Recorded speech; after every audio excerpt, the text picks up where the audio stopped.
Chu versus Maha.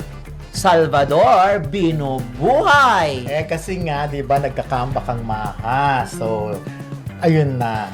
Nabuhay na naman, meron na naman kumbaga binubuhay yung mga dating away nila. Alam naman natin kung saan nagsimula. So, nag-aagawan na naman sa Queen of the Dance Floor, nag-aagawan na naman sa pagdating sa, syempre kabugan na naman yan pagdating sa prime time, or pagdating sa rating, or sa views, parang ganon. So, pag tinitignan ko, alam mo, ang mga fans na rin naman kasi ang hindi ko alam kung loyal or solid to mga to. Pero sila lang naman ang nagsisimula ng mga ganyan. Kumbaga, aminin natin, may mga sinasabing fans daw ni Kim na binaybira-bira agad si Maha dahil nag-comeback nga daw. Babalik din daw pala sa channel na iniwan niya noon. Yung mga ganong accusation. Ako naniniwala ako na hindi ito solid fan. Solid fan ni Kim at solid fan ni Maha. Kasi parang parang paniniwala ko naka-move on na eh. Sila naka-move on na. At nagsama na nga 'di ba sa dance floor itong dalawang to, 'di ba? Nagsama na sila nung minsan. Hindi ko masyado, pero alam ko nag-ano na to nagkita na tong dalawang ito. Ay, hindi ko alam, basta alam ko nagkita na itong dalawang ito sa entablado. Hindi ko alam kung sa ASAP or something, mga ganon. Ano pa yata yan? Sa Linlang ba yata bago? Basta ganon. Okay na okay itong dalawang ito. At siguro nga, gusto lang nilang tiryahin ang fans ni Kim. At i-claim lang na sila yung mga Maha fan. O kaya, gusto lang tiryahin vice versa. the way around. Ganon din. So, wag nyo nang patulan. Sa totoo lang, hindi makakaganda yun sa inyong mental health. Kampante lang kayo. Importante sa mga Kim Pao, sa mga Kim Chu, na okay at bonggang-bongga ang karera ng inyong idolo. Ako naman, ang advice ko lang sa Kim, kung kung totoong mga Kim Pao ito, or Kim fans to, di ba parang choose your battle, alam mo nang hindi na si Maha ang kalaban, ang katapat di ba? So, hindi na yun Aminin natin, siyempre iba na ang estado ng career ni Maha, iba ang estado ng career ni Kim. Si Maha nag-asawa na, so matagal na wala, ang tagal na hindi gagawa ng pelikula, wala mga teleserye noon. So magkaibang level na yan Kaya dapat kibit-balikat lang ang kampo ni Kim o yung mga fans ni Kim. Pag, for example, may nagsisimula ng away, parang deadman na lang kasi not unless gusto nilang magamit sila. O dapat maging masaya na lang kayo kung meron ng heckle sa inyo, nambubuli sa inyo ng mga di umano kung fan man ito ni Maha o hindi, i-welcome nyo positively, sasabihin nyo, okay, welcome, baka in the near future magsama itong dalawang to sa pelikula, and bigyan nyo ng chance si Maha kasi napakahusay na artista si Maha.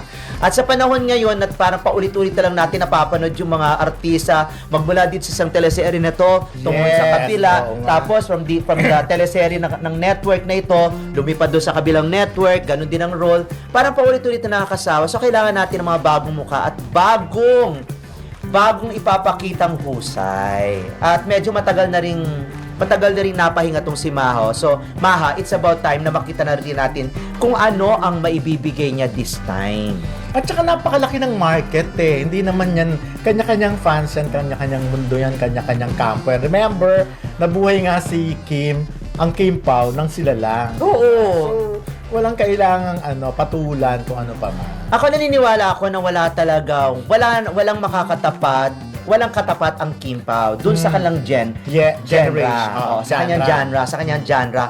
Wala talagang makakatapat kahit sino. Kahit itapat nyo si ganito, wala Itapat mo si Maha kay Kim, itapat mo si Maha kay Kim. Masabi nating medyo napag-iwanan talaga ng bonggang-bongga si Maha kay Kim.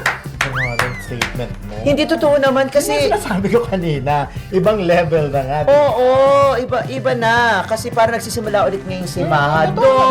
Ang kontribusyon ni Maha hindi naman nating maisa-isa tabi dahil yung kanyang pinanggalingang mga serye na Wildflower ay talaga naman pinag-usapan ng bonggang-bongga. Doon nagkaroon ng revolution na style of acting. Na kontrabida-bida, na schemy, tapos complex yun So yun, yung kay Kim naman, iba naman kasi yung style ng acting ni Kim. Kasi ako nakikita ko naman si Maha. Dudugtong ko lang yung kasi ang dami nang ginawa ng mga endorsements kay Kim, may teleserye na siya, may pelikula, yung mga ganon. Si Maha nag-concentrate siya sa pagiging nanay. Yes. In terms of achievement at mga nagawa sa showbiz, nung nawala si Maha, lutang na lutang si Kim. Well, tsaka si Maha, bumalik siya ng showbiz dahil gusto niya ng umarte. Oo. Hindi niya nahabol yung parang kailangan Yeah, ako, oo. kailangan ganito. I Tutusin agree. kasi nag-comeback siya. Before naman, di ba, leading lady si Maha, siya ang bida. Ngayon nag-comeback siya na may dalawang bida na di ba? Ang comeback niya, ang lalaking artista. Pero wala sa kanya, yun, hindi siya nag-demand na dapat ako bida or whatever. Gusto niya lang umarte, gusto niya uling ipakita yung talent niya. At saka wala ka-love team si Maha, no? Si Rumble lang. Si Rambo lang. At yung issue naman ng Queen of the Dance Floor, parang wala na yun sa kanila. Correct. Laging nabubuhay at nabubuhay. Ang tagal Wala nang di na. nagsasayaw sa dance floor ni Maha. So, hayaan na. Oo, tsaka paminsan-minsan lang sasayaw si Maha sa dance floor. Si Kim naman lagi nasa dance floor. Oo, si Kim lagi nasa dance floor. Diba? Karelasyon nina Kim Chiu at Maja Salvador ay isa sa mga pinakatinutukan sa showbiz, lalo na nung nagkaroon sila ng tampuhan noong 2013 dahil sa relasyon ni Maja kay Gerald Anderson, na ex-boyfriend ni Kim. And paman, noong 2014 ay nagkaayos na sila at muling naging magkaibigan. In the 019, nakita silang magkasama sa New York na nagpapakita ng kanilang muling pagkakaibigan. Sa Entertainment Inquirer, madya na matagal na silang okay ni Kim kahit noong sila pa ni Gerald. Noong 2023, hindi na kada Entertainment Inquirer J kay Rambo Nunez sa Bali. Ipinaliwanag ni Kim sa kanyang vlog na may mga PL siyang dahilan at hindi ito nangangahulugang may alitan sila ni Maja. Sa isang episode ng Magandang Buhay, ibinahagi mega ubok ang dumaan, mahalaga pa rin sa kanya ang kanilang pagkakaibigan ni Maja. Walang masyadong bagong impormasyon tungkol sa relasyon ni Kim Chiu at Maja Salvador sa mga recent na litrato o pahayag hanggang sa makikita sa sources. Pero may ilan akong puntos na pwedeng idagdag para sa mas malalim na balita. Naayos na nila ang alitan. Noong 2019, nakita silang magkasama sa New York at nag-share sila ng mga sentimental posts na nagpapakita ng kanilang muling pagkaayos. Hindi lahat ng hindi pagdalo may ibig sabihin. Halimbawa, hindi nakadalo si Kim sa kasal ni Maja sa Bali, pero sinabing may mga personal na dahilan iyon at hindi ibig sabihin ay may alitan sila. Walang konkretong bagong pahayag na may update sa kanilang kasalukuyang samahan. Wala pa akong nakita na sariwa at kumpirmadong interview o pahayag mula kay Kim o Maja nitong nakaraang mga buwan na nagsabing may bago silang issue, extension ng relasyon, o kung may nagbago sa dynamics. 2. Posibleng rumor o social media misinterpretations. May mga post sa social media o mga fans pages na nagsasabing Maja Salvador ends friendship with Kim Chiu at iba pa. Subalit, wala itong matibay na ebidensya. Madalas mga hindi kumpirmadong posts noise lang. May mga proyekto pagsasama na gusto ng fans.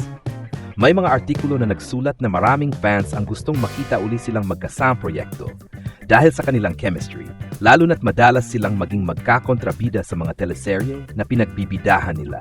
Si Maja Salvador ay ikinasal na noong July 2023 sa Bali at nagkaroon na rin ng anak noong 2024. Ito ay update tungkol sa personal niyang buhay na maaring makaapekto sa trabaho niya or sa kung paano niya hinahandle ang showbiz commitments. Sa tingin ko, may ilang bagay na magandang isaalang-alang tungkol sa balitang Kim Chiu versus Maja Salvador. Ugnayan nila. Madalas sa showbiz, lumalabas yung mga friendship ended o nagkaroon ng alitan na hindi naman kumpirmado.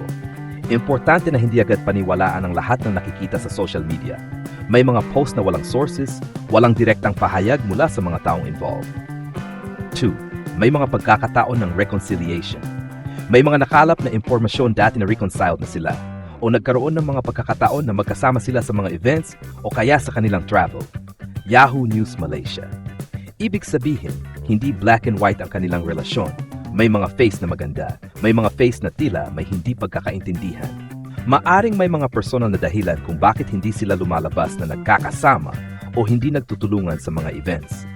Hindi lahat ng hindi pagdalo, hindi pag-post, o hindi pakikipag-ugnayan ay nangangahulugang sira na ang relasyon. Minsan, yung social media hysteria ay nagpapalaki ng maliit na issue. Halimbawa, kung may isang hindi nila interaction na nakita ng publiko, pwedeng gawing ulat na may alitan na agad. Aking salubin. Sa aking paningin, base sa nakalap kong impormasyon, mukhang may mga pagkakataon talaga na hindi sila ganun ka-close gaya ng dati, pero hindi rin sapat ang ebidensya para sabihin na lubos na nagkasira ang kanilang pagkakaibigan. Ang hindi pagdalo ni Kim sa kala ni Maja, baka may personal or logistical reasons.